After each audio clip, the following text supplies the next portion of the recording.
So much media, so little time. Who keeps track of it all?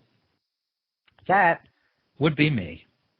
This is Bob Andelman, and this is a Mr. Media interview, recorded live on blogtalkradio.com on July 29th. That would be today, 2008. Today is a big day for my guest, Peter Salett. His new album, In the Ocean of the Stars, was released this very day. And Peter, if you don't know him, is an accomplished musician whose career has been pumped up in recent years by his association with the hottest director of film comedies in the country, Judd Apatow. Peter co-wrote 3 songs for the recent movie Forgetting Sarah Marshall with its star Jason Segel. He also appears briefly in this movie and has another brief on-camera appearance in another Apatow hit, Superbad. And Peter has a continuing relationship with another director, David Wain, for whose films The 10, Hot Wet American Summer, and the upcoming Little Big Men, Peter has also contributed songs to. Peter, welcome to Mr. Media. Thanks so much, Bob. It's great to be here. Good to have you. And so was I wrong? Is today not a pretty big day for you? Today, yeah, it is a big day. It feels good. It feels really good to get to finally have the record out there for people to be able to buy it, you know, for some of the people that have been my fans for years to get a chance to buy it, and also people that, you know, may not have heard my music before, using some of the stuff that I've done recently to try and alert them to my presence. So it's fun. How do you? I'm sure you look forward to a day like today when you have new product. I mean, I write books. I know that publication date is very exciting. What do you do on a day like today? You know that the record is finally out there. Do you celebrate in any way? Well, I do interviews with you, and yeah. I hope it gets better than this. I'll probably do a little bit of celebrating. You know, there's also a decent amount of just, you know, you've got to check up on everything, make sure all the songs are spelled right on iTunes, and, you know, things, there's, because I'm putting out the record with my own label, so I'm working with a few people, certainly, to help make this all happen, but so there's a decent amount of work in just making sure that everything's kind of, you know, working properly. And then probably tonight I may celebrate just a little bit that it's finally out there. So now, there's the first album and then there's the latest album. How have things changed for you since the first album came out to this one? Even if you're putting it out yourself, what's different? Well, I mean, so many things are different. The technology is certainly so different. The first album came out about 10 years ago, and there just wasn't any online. It wasn't about getting online. It was all about record stores, basically, and how many stores you could force yourself into.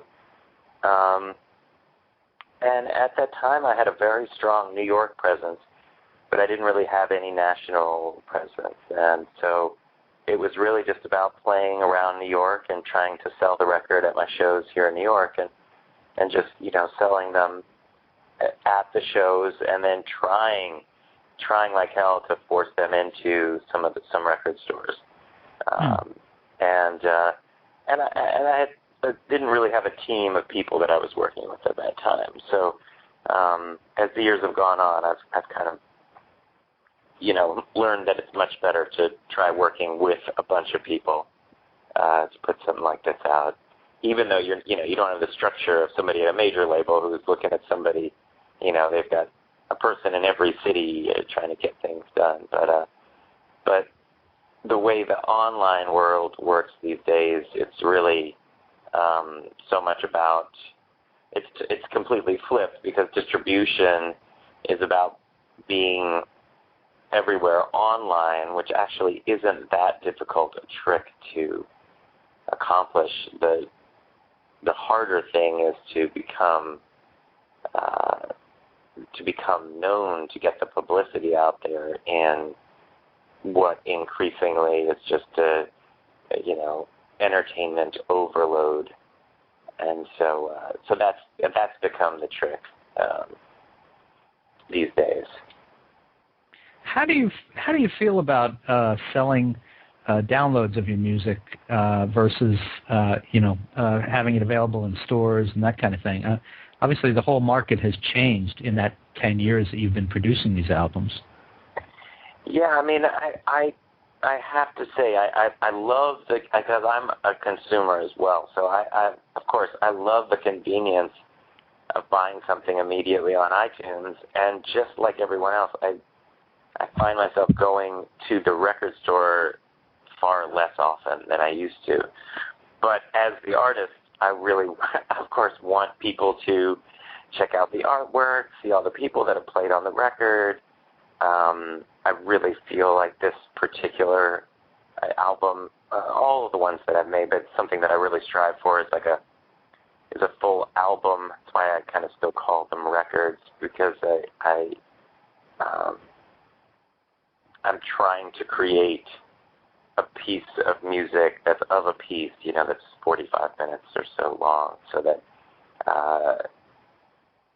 so when somebody buys a CD, I think they're more likely to listen to it in that format, driving around in their car or putting it on while they're making dinner or something like that, as opposed to the download, which I think people much more quickly divide it up into songs. And,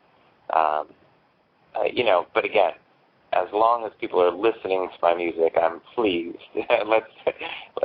I'll be clear about that. But in terms of absolute preference, I prefer the higher sound quality that's on a CD too. So. It's difficult. I know, I write books for a living, and I know that there is a dramatic revolution coming to that market, just as there has been to music, in the way people consume these things. And do you expect that you will sell more records or singles? Because they're all singles now, right? Yeah, basically. Via digital download? Yes, I do, definitely. Absolutely. It's just that's where we're coming to. And even on Amazon.com, they offer digital downloads, So I do expect that. I think that's what people really want. They want to put it on their iPod, and if they download it digitally, they're just already there. They don't have to load it in. And as much as they liked looking at the CD, that's for a smaller and smaller few, but basically people just want to they want to devour the music, and they want to do it as easily and as cheaply as possible. So if it's cheaper and easier, usually that's a kind of a pretty good combination for people. But, this is something that's happening all across all media, You look at the New York Times and what their advertising revenue is, and, people just are buying fewer papers, and they're looking at it online, and that's just what the direction that we're all going in. So for me, the challenge is still, again, to try and somehow drive people to that store. I mean, in a sense, it's a great equalizer, because it's like it used to be that you have to really fight to get into all the indie record stores, and I love those places, but you'd have to really fight to get into all those places, and then you could never get into Best Buy or Walmart, and actually then they became the big record sellers, which was a crazy thing, and indie artists could never fight into Walmart because they only had space for 25 things, and 20 of them were Kenny Chesney, so it's like, that you could, so in a way this is a great equalizer, because it's, again, not that difficult to get your stuff up onto iTunes. The challenge is driving people to the iTunes. But right. Basically anywhere in the country, right now, anybody can buy my record. It doesn't matter if they're 45 minutes from a major metropolitan area with like a hip indie record store. They can buy it instantaneously. So I think that that in and of itself is a great advance. Hmm. Well, we've got a number of people in the web chat that accompanies the live interview. I want to welcome them today and say that anyone would like to call in and ask Peter Salett a question. The number is 646-595-3135, and of course we always remind you that that only works if we're here live. If the show is over live, then Peter is probably out doing whatever great popular musicians do, and I'm sitting out in the backyard playing frisbee with the dog. So the other thing about the digital download versus the selling the hard CD, and also the difference between producing it yourself and distributing yourself versus being with a label, if you get the sales, this is going to be more lucrative for you to be doing this yourself, isn't it? Absolutely, yeah. But remember, now I'm paying a bunch up front to have some of these services done, like the manufacturer of the CDs, or right. different people that I may hire to work this music to radio and all that stuff. So there is a larger risk involved in one sense, but then I get to keep a much larger percentage of the money that comes in that way. And then also, if I stick any of these songs into movies, then that's where I've been that's been my bread and butter recently. Right. So in that instance particularly, then it's much better to keep the larger percentage of the pie. Okay. Well, let me. I just want to repeat. If you do call in, and I think we had someone on the line just a second ago, just give a minute. I'm not going to interrupt Peter's answer, but we would love to have you. So please call on back. We'll get you on the show as neatly as we can. Let's talk about the new album. Is there any theme that joins these 12 songs? Well, I'm not sure. It's one of these things where you make it and then you start drawing conclusions from it. I think that there's something of a cosmic theme to it in terms of literally the album starts with Magic Hour and references the sun and ends with the song Sunshine. And then, it's called In the Ocean of the Stars. And so I think there's something about, something to that, about looking out from the earth to the larger world beyond, and probably dealing with looking out kind of beyond your own life to the kind of to the ancient and to the and far off in the future, in a cosmic sense, and then also there's a lot of things that deal with memory, and so I think that's a very strong theme. There's a song called Far, Far Away, where the refrain is Remember Me.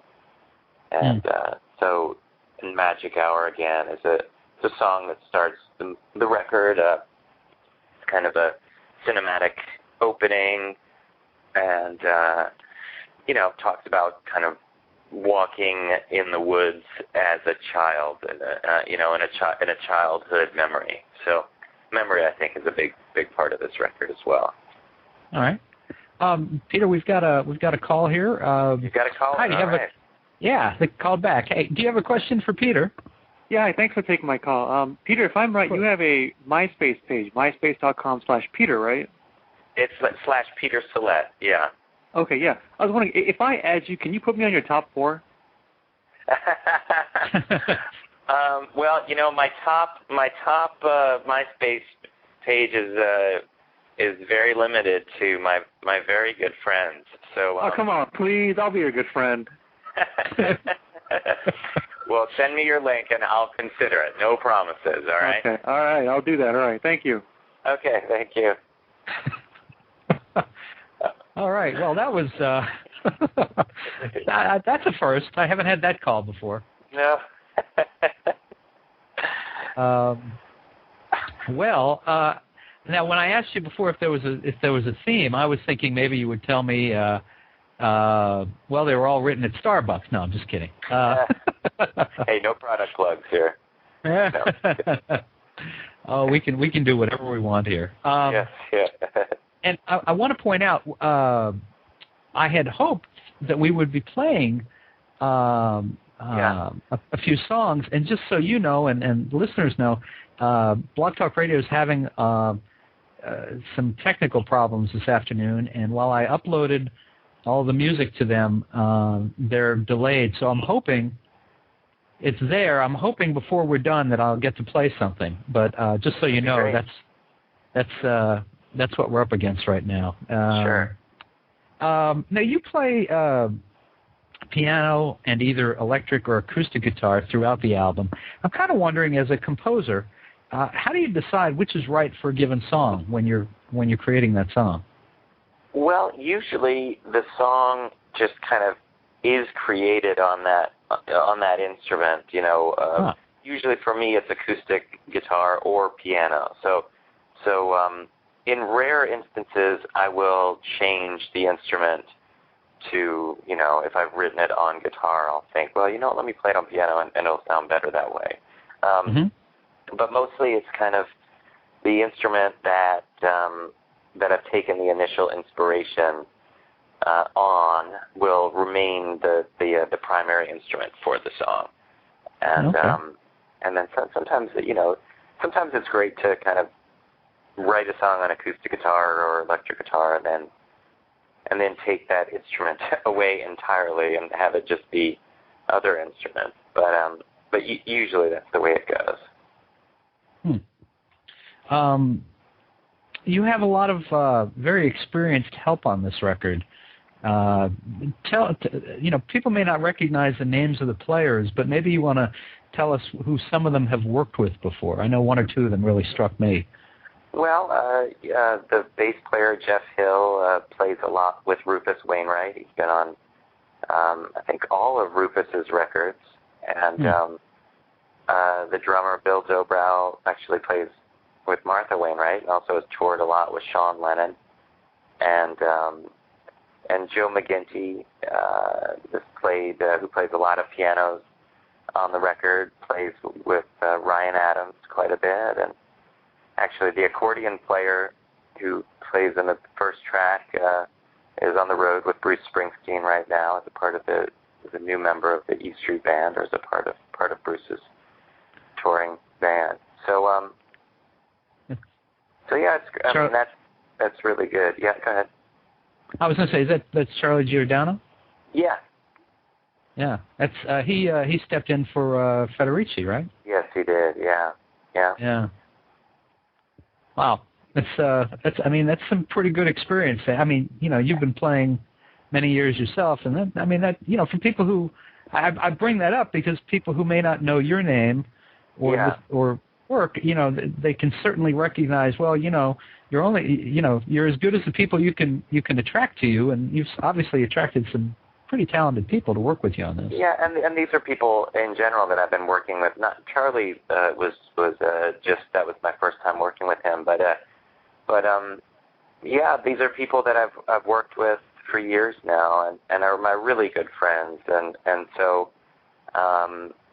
in the making of this record, it was kind of you know, as it is more and more for me, when I get the chance to play with them and get the chance to record with them, it's just I feel, you know, I feel truly blessed. It's just so much fun to do, and we understand each other musically, and it's kind of like, you know, putting your foot back into a comfortable old shoe. You know, you still got to squeeze it in there and rehearse a little bit and make sure everything's working. And but then once you get it up and running, it's you know, it's just really, really fun. And I'm proud of all the guys that I've worked with, and a couple of the women on the record too, that, you know, with the chance that they get to, you know, play with some other great musicians and tour the world. And so Yeah, it's good. I like playing with people that have had a lot of different musical experiences. So. Mm-hmm. Now, I'm curious about something. The music on this album, it's pretty, it's gentle. It's very soothing, and but I also have read that a little over 10 years ago, you were you could be found at CBGB's and Tramps and other places for a more aggressive style. What's changed over the years? Have you grown up, or is this just a departure? Well, no. This record has got more rock in it than After a While, which was my previous record. It's a good question.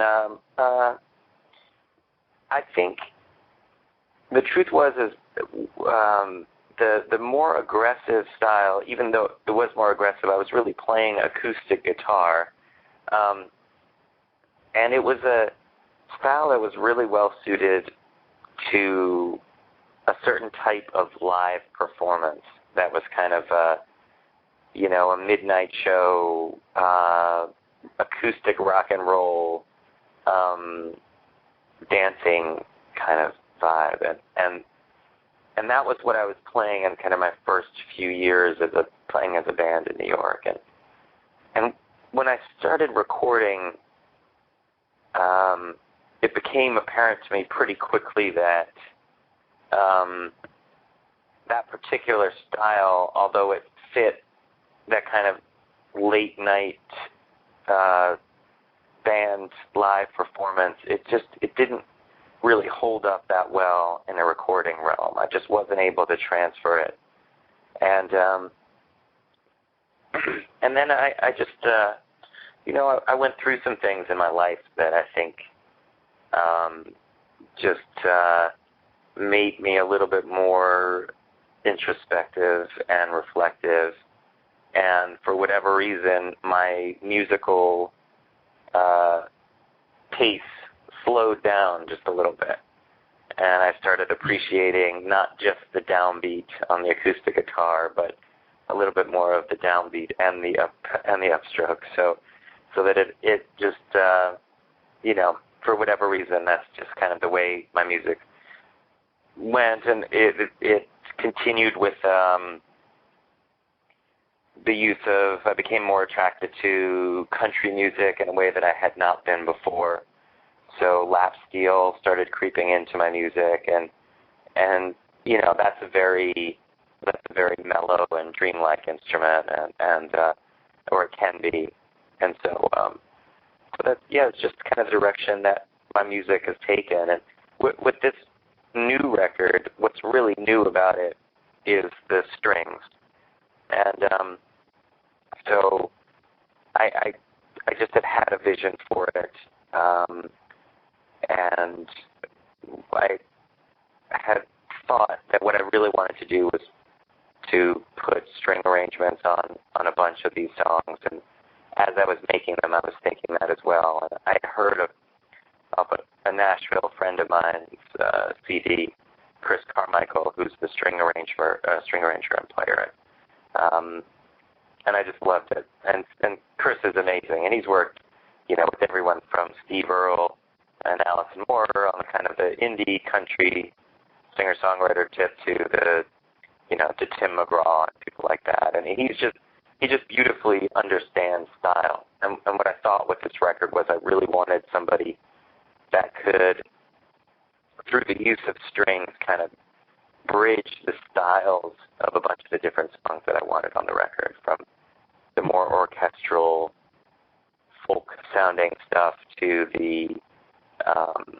to the kind of Al Green, Willie Mitchell strings of More Than Blue, to the lonely fiddle of Between the Dark and the Light. So I just, and once I heard him, I knew that was my guy, and so I went down to Nashville and we tracked it down there. So that was also a lot of fun. Peter, I don't know where you might be standing, but your voice is breaking up a little bit. I don't know if you can. No. I Get can closer hear that to your the voice window. is breaking up a little bit too. Is this better over Is it here? really? Yeah. We'll try. It is better, Yeah. actually, yeah. Okay. Great. So one of the reasons I mentioned that about the music is that, and maybe this is kind of where you're going anyway, it's that it seems very appropriate music for soundtracks. I mean, you know, the kind of thing that plays under a scene or, you know, emphasizes a certain type of scene. And I wondered if maybe that had something to do with the direction of the music. Yeah, I mean, I don't know that it's never been, and you can tell me if I'm still warbly. A little bit. You know, yeah, you know, let's see, what do you think? Should I call right back, or should we just be warbly for a second? I'm not sure. Yeah, let's just go ahead. Let's go ahead, and if we have to, call back. Okay. I think that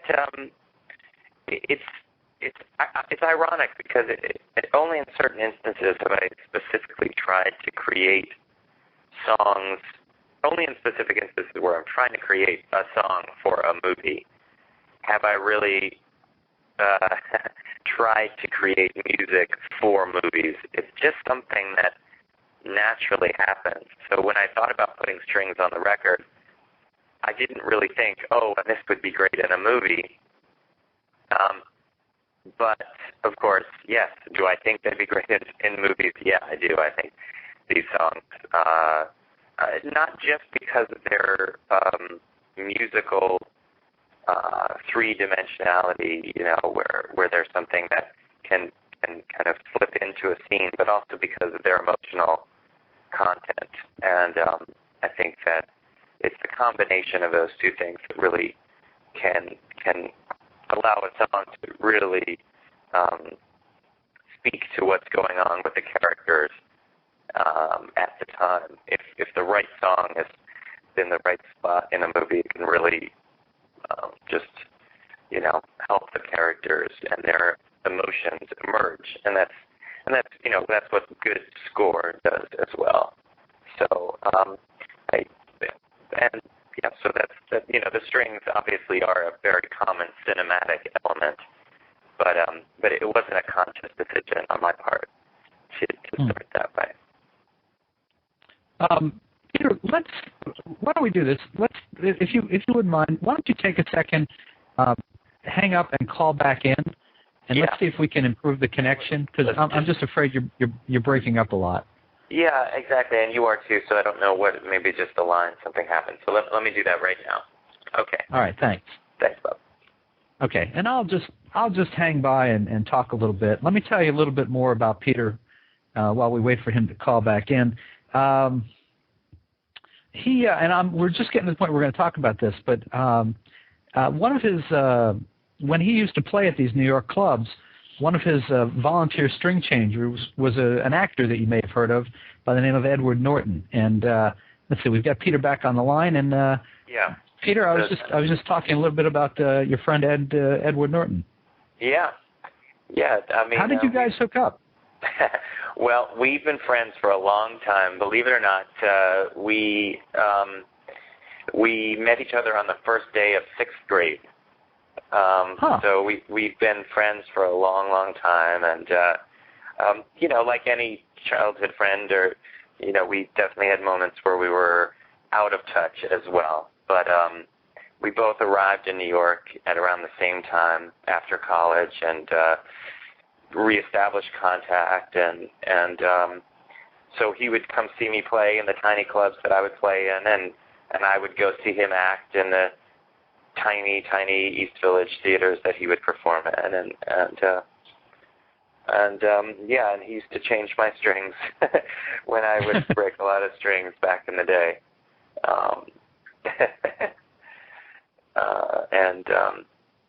and it's a relationship that's obviously continued, and so I've been very, you know, it's great to see him grow and change, and Are you saying that just because he was in the Hulk?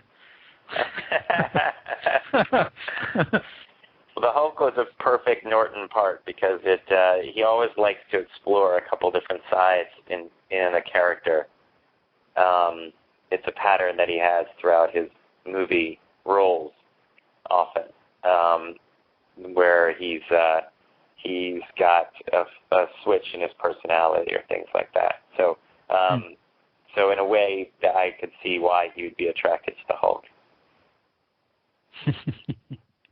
And where does he fit in your march towards getting involved in the movies? Was he directly part of that, or was he indirectly part of that? Well, he was, or not at all. No, I was already working in the movies, but he, by putting my song "Heart of Mine" into his movie "Keeping the Faith," that was at the time probably the biggest movie that a song of mine had been in, and he really featured it very heavily, and that kind of allowed that particular song to go around the world, and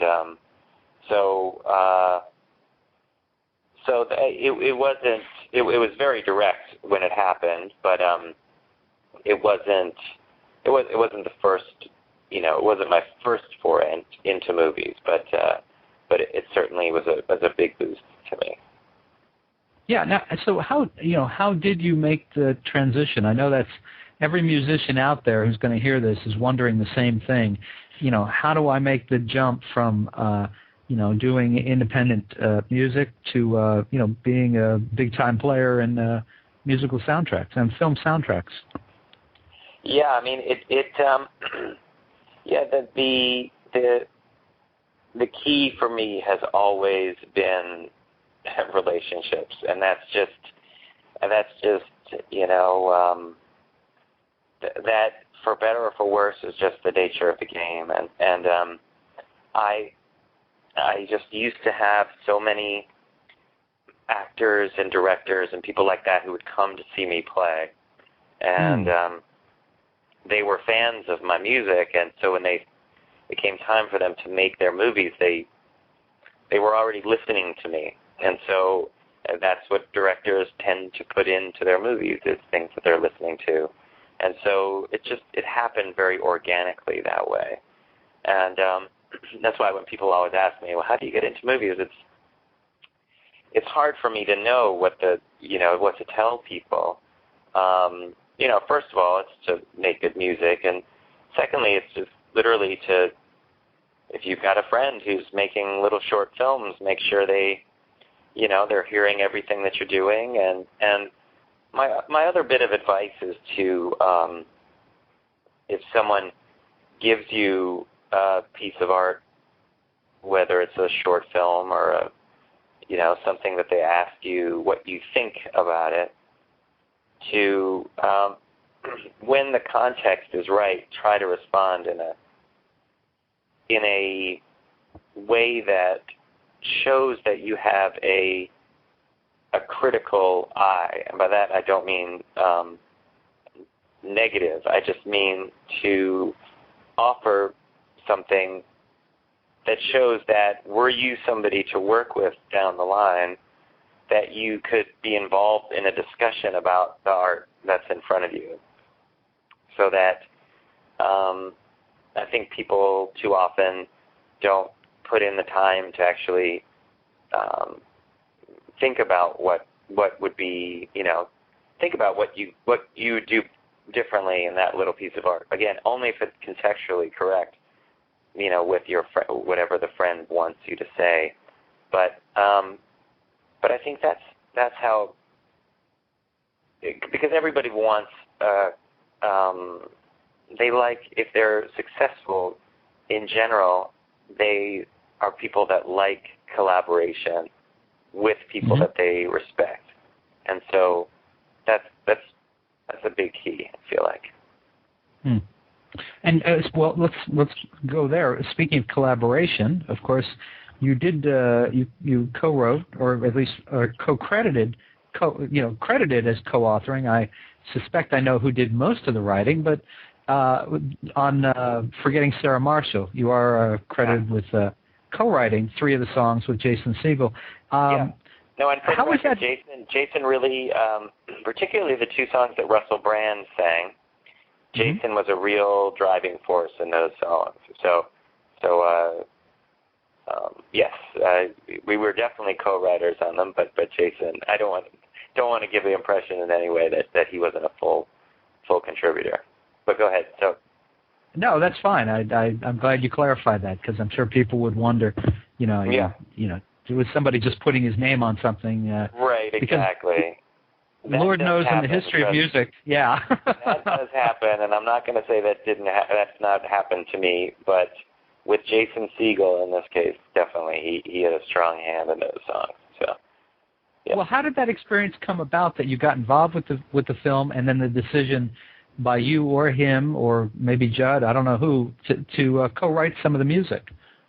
Well, Jason wrote the script, and he is a piano player, and he had been working on a real Dracula puppet musical, and so he put a decent chunk of the script comes from his own life, so he put that in there as well.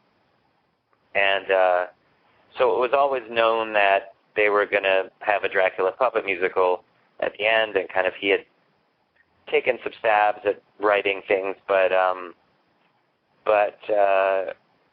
was brought in by Judd and Shauna Robertson.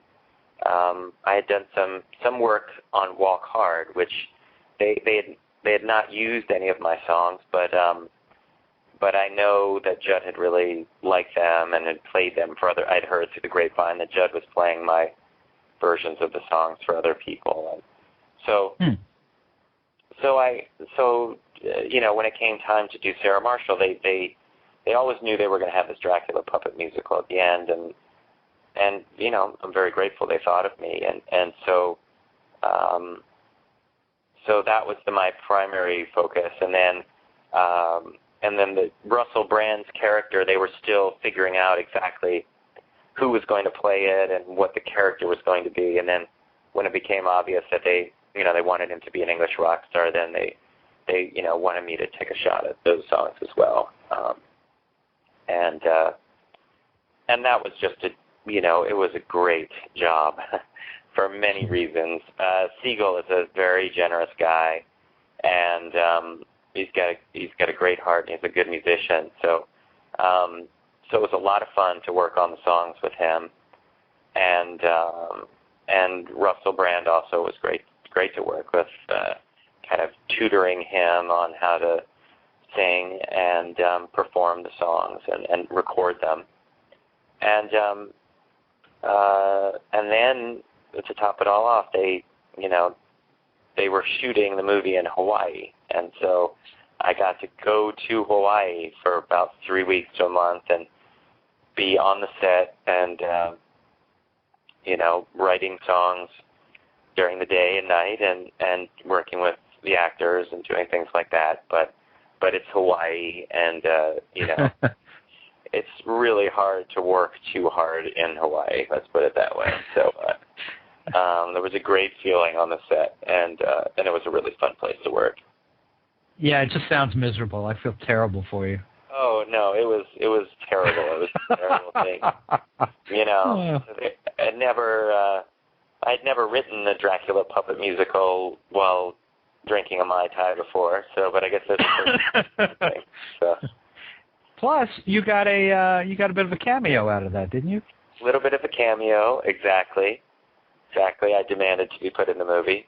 What's kind of funny is that a bunch of the producers of the movie, in this kind of a movie, there's, as with any movie really, there's just a ton of extra type of parts, and you can make Forgetting Sarah Marshall 2.5 hours long, 3 hours long, because they shoot enough stuff for that. Of course, you'd never make a comedy that long. So what ends up happening is a lot of people that are in those parts get cut out of the movie. Mm-hmm. And so a lot of the producers chose to put themselves into a particular sequence where they were working on Kristen Bell's cop TV show, and so they had all these lines, and just for fun, And of course, that got cut out of the movie. But the role that I wanted to play, which was, in that little bar scene, that stayed. So you just never know. It's a crapshoot with these kind of cameo roles, but my part stayed. So. Well, and it helps to be on the set when they're filming for stuff like that to happen, I'm sure. Yes, but they have to be. You're going to do it for a while. They say, okay, well, we'll give you this part. Okay, great. So, that's just, it's fun for me. It's just a lark. In the new David Wain movie, which is coming out this fall, I actually had more of a part, actually playing mandolin and singing on screen, and I'm not sure again how much of that they're going to use, but that was a little more involved. There's still little bit parts where I'm playing musicians essentially. So, but it's fun. I keep thinking of I don't know why, but I keep thinking of Animal House when Stephen Bishop is in the frat house. Maybe you're too young for this. I don't know. He's in not too young for it. Yeah. Are you too young for it? No. Oh, okay. All right. He's and I don't know how many people know it was Stephen Bishop or even remember who Stephen Bishop is, but he's got his guitar and they're in the frat house and the toga party's going on, and he climbs a few steps and he sits down and he starts strumming his guitar, and I think he's singing. I gave my love a cherry that had no stone. Yeah, I know. So funny. And the guy, boy, it's been so long. His guitar. Yeah, exactly. Yeah, it's a classic scene. There's a great musician cameo in a movie. Yeah, it's funny. I'd forgotten that was Stephen Bishop. That's funny. Yeah. And what about Superbad? What? How did that come about? Well, Superbad, same producers, and that again, they asked me to come down and threw me into a scene, and in that one, I was the guy who had a line in the movie, and I went to see an early version of the movie, and actually, it was a pretty funny line that got a laugh from everybody. But, it was something that I could see why they would cut it out. And so basically, you do see me in Superbad, and they kindly gave me a character credit. But my role, as it were, was mostly cut out. So I'm sorry. Yeah, that's what happens. Well, we've got a couple minutes left. Let me give out our phone number one more time. It's and if you're calling to have Peter be part of your or to put you on his MySpace page, think twice. 646-595-3135 if you're listening live today. Do you have any other work for Judd Apatow coming up? Nope, nothing for him coming up right now. There's a couple movies that are coming down the Apatow pike that, of course, I'd love to be a part of. But with that, you never know in Hollywood what you're actually going to end up getting. It's a very, very competitive business out there. So we'll see. We'll see. And then you have Little Big Man, which is you mentioned before. That's with Paul Rudd. Paul Rudd, Sean William Scott, Elizabeth Banks, Christopher Mintz-Plasse, who's better known as McLovin from Superbad, and a bunch of people from the state and some great comedy folks. And that, the title of that one has changed, but that will come out on, and actually, I'm forgetting right now what the title is for that one, but that comes out November 14th. And then there's a HBO movie that I scored that will come out in the theaters at some point this fall and then be on HBO. It's a beautiful documentary called Cat Dancers. So that's something definitely to look forward to. And when you write for movies, do you are you working from now? Obviously, on Forgetting Sarah Marshall, you got to go out to Hawaii and you worked in person on some stuff. But generally, when you're getting an assignment for a film, are you doing it with a script, storyboards, dailies? What? Well, it all depends. Something like Walk Hard.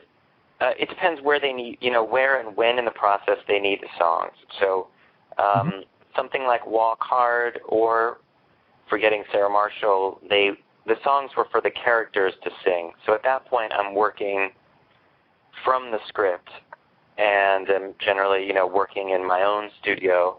Sarah Marshall was different because I was actually, working with Jason on set. But right. But Walk Hard, I'm working on the songs in my own studio, and then presenting them as possibilities for them to use.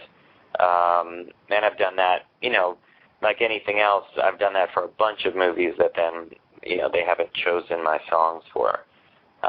If you're scoring a movie, you're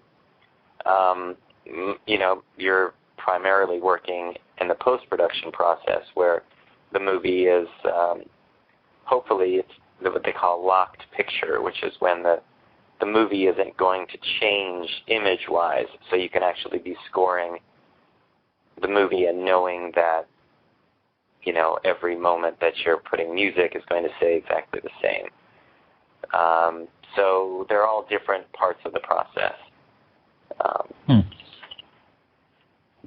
And you mentioned Cat Dancer coming up. What other projects do you have in the works that you're, what are you working on now?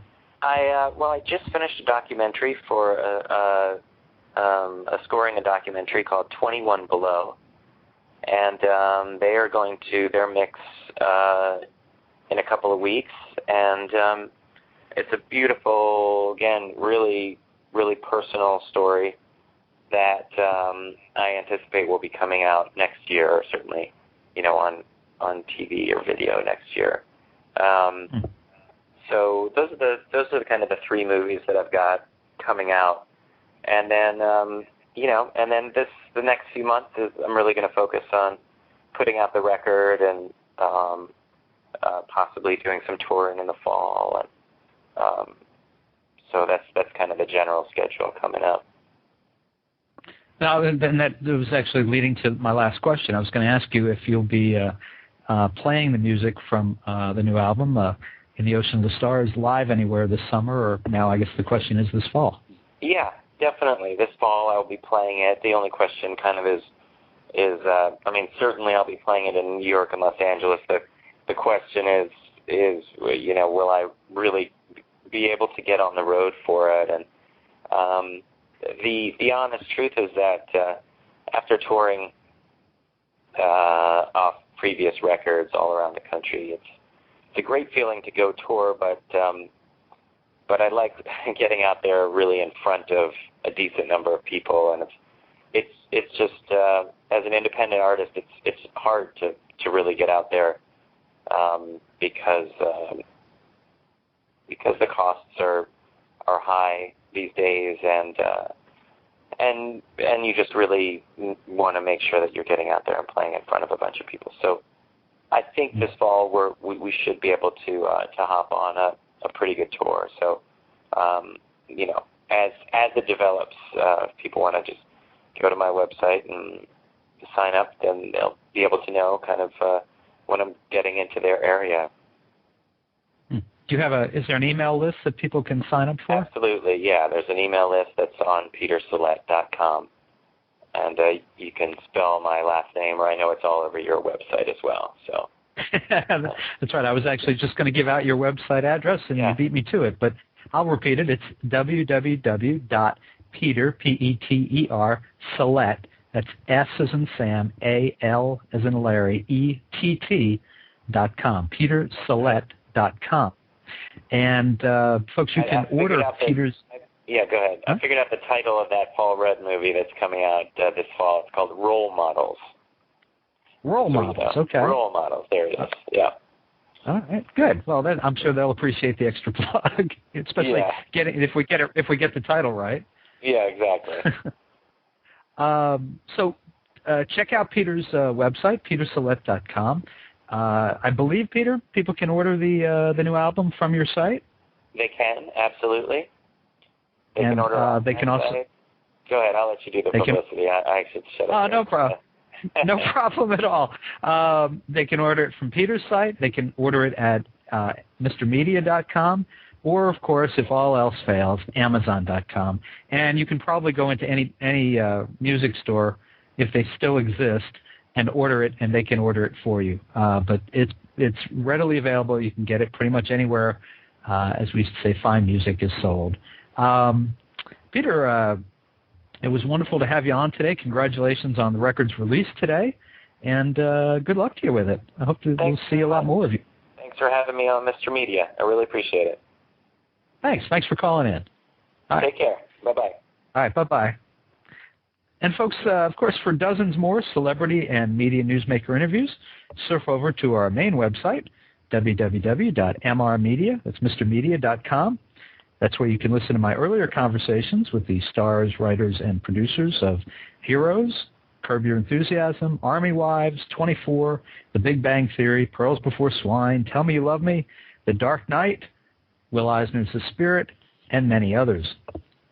And please think about writing an online review of Mr. Media, casting a vote for Mr. Media, or marking Mr. Media as one of your favorites, whether you listen on Blog Talk Radio, Digital Journal, Blueberry, Zencast, Odeo, or iTunes. And thanks so much, really mean this, for giving up a piece of your day to listen today. I really appreciate the time you spend with us.